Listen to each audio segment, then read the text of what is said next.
conference started. Who wants to get it underway? Martin? Good afternoon, Carol and Kevin. Martin Tiswell from the Sentinel and Stoke-on-Trent Live, and I just wanted to say congratulations on today. What is the key message you want to send out to supporters of Port Vale Football Club in the wake of this news? That it's a new era that starts from today, and that everybody's welcome to come back. All the people that have stopped coming to matches. I want to say thank you to all the fans that have carried on. It's been a tough few years being a Vale fan. I know I've been to all of the matches myself, and it will change from today. The value system of the club, the way the club is run, will all change from today. So there's three lots of people. There's the ones that have been really faithful and kept coming, the ones that haven't, who can now come home, and the ones who don't yet realise that they're Vale fans. But they will do when they can see what's happening at Vale Park, and they want to come and be part of it, and they will be so welcome. Can I add sort of one thing there, Martin? That I've said it a few times today and in the past, but this occurrence really is about humility, because you can sit here and you can think, oh, Carol and Kevin Shanahan, they bought the Vale and all this. It's not like that at all. That's like one fleeting moment, because the key thing of all of this is about togetherness. This football club, this enterprise, ain't going nowhere. There's a lot of ain'ts and no's in there, but it is not going anywhere, Martin, without the support of all the people.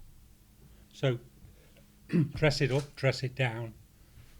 We are here for, in terms of the Vale, a relatively short period of time, relatively short, and it's all about everybody understanding that this is not Carol and Kevin's club, this is our club, and we will make it fizz and bang and do great things because we work together. And that's not just the people in here. I sat on the out looking earlier today, looking at all the seats. There's a hell of a lot of seats in Port Vale, and you want all of those people with you and being positive. And that's what will make it a great club. Did I answer the question? I don't know whether I did.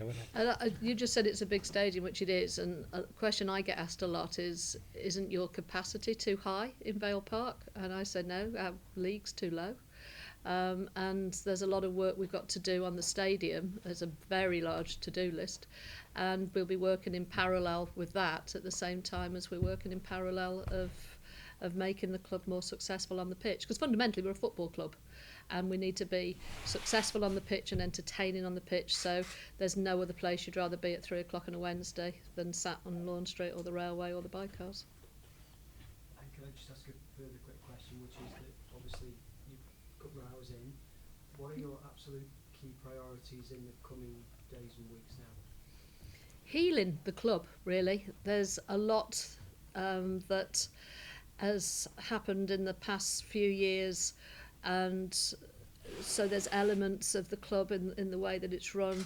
There's a lack of business process that we have got next door. So Synectic Solutions, our company next door, has been going for 27 years, and it's got everything there as far as HR, finance procedures, everything, and that's taking that from there and putting it into Port Vale and running it in the way that we've run Synectics, because it seems to have been very successful in 27 years. If I could just add one thing to that it's just only one sentence, but to try and emphasise that we believe we've run next door properly, and that an awful lot of those things can transfer over to here. So a short while ago we got awarded the Queen's Award for Industry, for Innovation, but that's just a one sentence stamp, if you like, that we're doing okay next door, and a lot of that stuff can come over here, yeah, and be good. More than okay. More than okay, yeah. Yeah. So side. The food kiosk, so we're going to have rice pies and oat cakes back. Well, I'm really pleased, Harry, that we've come back to the fundamental real questions of Port Vale. Yes, I think that for a start off, whatever you buy in the kiosks from now on, everything will come into the club. So this morning, Kevin and I bought Port Vale Football Club, and as directors of Port Vale Football Club, the first action that we took was to buy Vale Park. And it's actually that bit that wells me up with the emotion, really, because it means that Vale Park, the family home of Port Vale, is back under its own ownership, which is where it should be.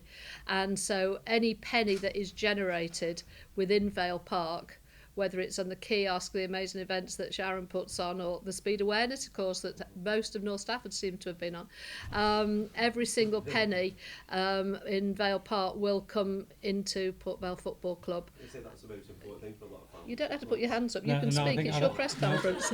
I think it is, I think We're it not is- quite used to this yet. I think it is important that I put my hand up for this. As owners of the football club, we wanted to experience every aspect of it. So I volunteered to go on the speed awareness course.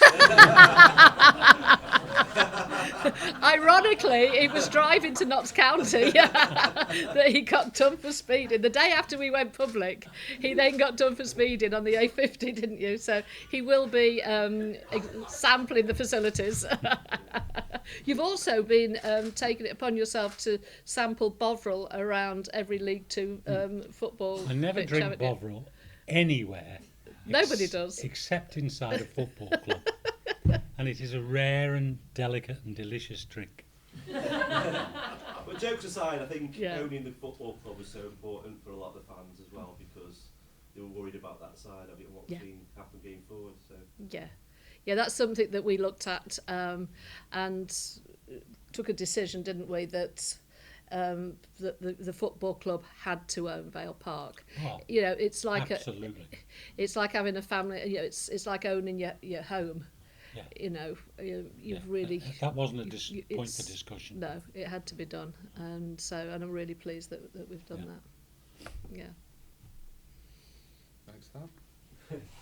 Carol, the fact you've worked for such a long time with the foundation, Mhm. what sort of insight has that given you into what goes on at Port Vale? Huge, because it's shown me the the football side is really, really important, and I always put that there. You should never forget that. But the second to that is the community and the community engagement. Having a connection with a football club can really help. It can help kids at school. We've done a lot of work outreach into schools. During the holidays, we've been doing the holiday programme and feeding kids, and we're now going to have a kitchen where we can produce a lot more meals. So to have that connection, particularly in the north of the city, I keep referring to ST6. We want to connect a lot more in the ST6 area, but then eventually throughout the whole of Stoke. But to see the joy that it can bring to kids, that they can come and be part of a football club is huge. So yeah. And what potential do you see at Port Vale? Yeah, I'm just going to finish answering the last question. But I've just no, it's me. I've just realised I haven't finished that. One of the other differences will be that the foundation will now become like a department of the football club. So any of the community outreach that the club does will go through the foundation. So even though it's a separate legal entity, which it should be, but it will also be run and worked a lot closer. So with player engagement, making sure that players, when they go to, 3 of them came to one of our holiday programmes the other day, and we made sure that we got there, that they understood what it was, what was needed from them, and so that they could get more out of the experience. Now I forgot your other question. Sorry, Mike. It was, what do you feel the potential is at Port Vale in terms Huge. of, carry on then, yeah, sorry. Yeah, absolutely huge. And as I say, getting the fans back, but also getting the success back. when you're not a Cradle Vale fan, you're a convert like we are. You hear a lot of stories. Every Vale fan will tell you, I'm a Vale fan. I came in 1954. I came in 1963. I came in 1972. Whenever they first started to come. At the moment, there's an awful lot of talk about what we used to do or what our previous success. We won the Autoglass. Well, that's great that you won the Autoglass, but I want to be talking about we won this such and such cup, but it was last year, not 25 years ago. And there seems to be a generation, so we've lost a generation of fans, which we need to go and work on. So I was really pleased at Bury to see little Samuel of 14 months, who was golden throughout the match, wearing his Vale top and everything else. And it really struck me with Samuel is that, when he's 50, he'll talk to his whatever age, he'll talk to his kids and grandkids and say, I don't remember, but my first match I was at Bury. It was, the last match before the new era. You mentioned Bury there. Yeah. It was at the end of a poor season, a poor result the previous week, and nearly 1,000 Vale fans turned out for the game. What did you think of that? It was phenomenal, and to be sat part of that was humbling, and it was amazing, and it was joyous because we'd escaped relegation by 8 points. It wasn't our finest season by any stretch of the imagination, and they'd been promoted. And there we were going, nearly 1,000 fans in party festival spirit. And if you'd have walked into that ground, and I'm sorry, Bury fans, if you watch this, but if walking into that ground and you'd have said, right, who's been promoted and who's, escaped relegation, you would never have got it the way round that it was, because it was our fans that were, cheering and singing, and I was just proud to be one of them. I think it's fantastic. You've been regulars in home and away games in the away end of matches as well. Has that given you an insight into what fans want, and are you concerned about expectations, and how will you deal with that? I love being part of the away fans, and I think that's one of the things that we've been saying that we would miss more, because our role moving forward would be to represent Port Vale in its, the best way. So we will have to go to directors and boxes. You didn't have to be intuitive to sort out what the fans wanted. No, you didn't. But I'm just going to miss that, because, I might just have to sing Super Vale away from the director's box. I'm sorry, it's got to be done, hasn't it? Absolutely. We've been teaching Colin the words as well. Yeah. Well, we might do stand up if you love the Vale. That'll get it going, won't it? Yeah. I appreciate you don't want to say too much on this topic at the moment, but how soon do you want to get the management situation resolved? Getting the management situation resolved is very important, obviously. If you're a football club, you have to have a manager. We have got one till the end of May under contract, and it's important that we, have that sorted by the end of the month, and so that we have continuation. We don't want to be in a period of time without a football manager. And you've been quite impressed with what you've seen from John Askey. Yeah, I can see what you're doing here, Mike. I, as a fan, because that's the only way that I could speak, I watched half the season without John and the other half with John, and I preferred the half with John. Let's put it that way. The football was a lot more entertaining, a lot more successful. He came here, set a task to keep us in the league. He did that. And, I've really enjoyed watching the football since he's been here. Can I ask how important the supporters have been in order to get to today? Obviously, the fans have had a difficult few years, but this season's been worse than many. There's been protests, there's been all sorts of difficulties, but the one thing they have been is that they've stuck with the club, and they've stuck with you as well. You've always been their preferred bidder for a long time. They wanted you, and they've been chanting your names on the terraces. How important has Black and Gold, the supporters club, and the support from the wider fan base been to you personally and your family? If it hadn't have been for the supporters club and Black and Gold, we wouldn't be sat here having this press conference today. I can say it as categorically as that. For 3 years, we've been going to buy the Vale, not going to buy the Vale. It's been, well, as you know, it's been backwards and forwards. And we'd got to a point where we weren't going to buy the Vale. We were going to just be fans. And we were at Cheltenham, and it was a real low point. and it became quite toxic in the away end, the chants and everything else. And we happened to be sat near a couple of the black and gold people wearing the black and gold scarves and everything. And so we said to them, look, if there's anything that, any help or any support that we could give. I think we did say quietly and in the background. It's not exactly been quietly and in the background. But they came to us and said, look, there isn't an alternative, and we can go so far, but if the current owner leaves, then there isn't an alternative other than one that is, unthinkable. And we drove home. There was Kevin, myself and Sue, who comes to all the matches with us.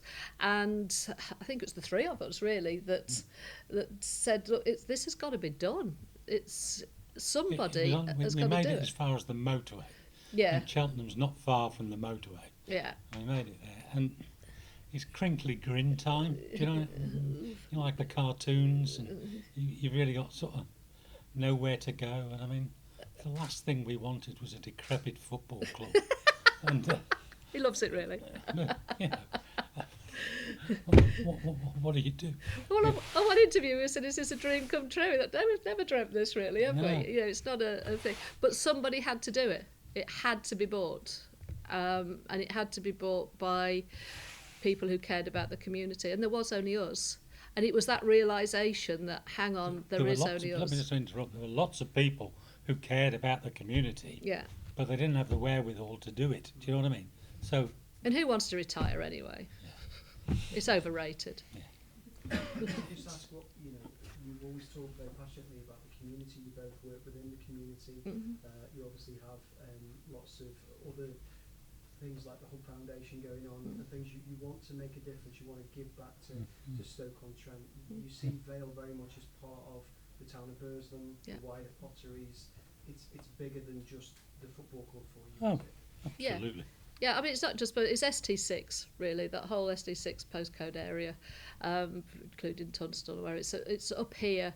And we moved to Burslem next door we can't remember, about 4 years ago.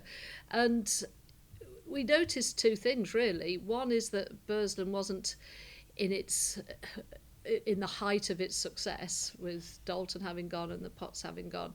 But the two things that was there was the architecture, which is phenomenal, and the people, who are just amazing, and that hope and belief that they have, and the love for Burslem or Boslem, the mother town. If I could just say, you couldn't experience, you could see the architecture because it's huge and wonderful, but you couldn't experience the people at a distance. So, coming here, these blooming people start to seep through your pores. Do you know what I mean? It's not good. It's not good. Trust me. And you've got no option other than to do things. So I mean, we'd been here. We were in Newcastle before, and we ended up here, and all sorts of people turned up and said hello and welcome. And you thought, what sort of planet is this we've landed on? The police came round. There were workers, Burslem Regeneration Trust, all sorts of things. What you're saying is Burslam's better than Newcastle? Newcastle is very quiet, and the world just sails by you. Nothing That's the goes on. Brampton, where we were, well, we still are. We still have offices on the Brampton. And Newcastle is a lovely place. Let's hear it for Newcastle. However, it doesn't have a football club that really needed some help, and a community around it that needed the support. So it changed us. It changed us as a company. It changed us as people. And it turned us into Vale fans. There's just to finish on that. I mean, there's some amazing people here. Who was it, June Cartwright? June Cartwright. We got bullied into starting the whatever it is. We sponsor the festival. So yesterday, normally I say to him, no, we weren't bullied, but this was June. Yeah, we were definitely bullied. Happily bullied. Happily bullied. Yeah. So you've got people like that who you could travel 1,000 miles and not find somebody as powerful and as good as June Cartwright. So you've got no option here. They're just there and all over you, and trying to fight them off and can't. Just say thank you and get on with it. Yeah, it's true. It's a magical sort of place. It is. Yeah, it is. Speaking of magical places, so Colin, obviously a change for you today. What are you most looking forward to sort of working with Carol, Kevin? Big change. It was his birthday yesterday. Big change. Belated happy birthday. And what are you most looking forward to? Well, I think what they were talking about with what they've got next door is going to be important to us, I think. When I think back, it was just over 5 weeks ago now, after the Forest Green game, I really wasn't sure where we were going to be. I was thinking obviously about the supporters, but particularly about my staff and where that actually leaves them, where we're going to be today. And that was really quite concerning, and I really wasn't sure where we were going to be, to be fair. I was obviously aware of Carol and Kevin, and was quite hopeful at that stage. And where we've been in this last 5 weeks, been on a journey, that it's been a long 5 weeks, let me tell you, but knowing you were working towards something like today and securing the future of the football club in a very positive way was a goal that I think we were all happy to get behind. And so, you know, the staff have done that. They've grasped that, and I think we'll learn, because I think we can teach them about football. We know a little bit about football, but they also know things. So I think we'll complement one another, and we'll work together, and we'll make each other better. That's the important thing. We can all learn. You're never too young to learn, and that's what we'll do. So I'm very much looking forward to the future, because I think I always want to be better today than I was yesterday, and I think tomorrow will be better than we were today, and that will just continue. I think we're done. Well, just before we're done, you just mentioned the staff. I'd just like to publicly thank the staff. There's a number of them sat at the back there, and they have been amazing. And through everything that's been going on in this club over the past 3 to 6 years, they're the ones that have solidly been working behind the scenes, the unsung heroes. And you know, we are truly grateful to them, and without them we wouldn't have a Port Vale. Some of us suffer longer than that. What's he on about? He's on about suffering, it's okay. No, not some of the stuff. He's always on about suffering. Isn't I'm not giving it a time. Some of the staff I wasn't going to make it sound a long time, Colin. But you know, they've just been so loyal, and we are really grateful and really looking forward to working with them in a new way, in a new era. So thank you. And I'll also thank the family who were sat there wondering what the hell happened to their inheritance in the last hour or so. They've been really important to be part of this, and I've got daughters going to learn about the offside rule, allegedly.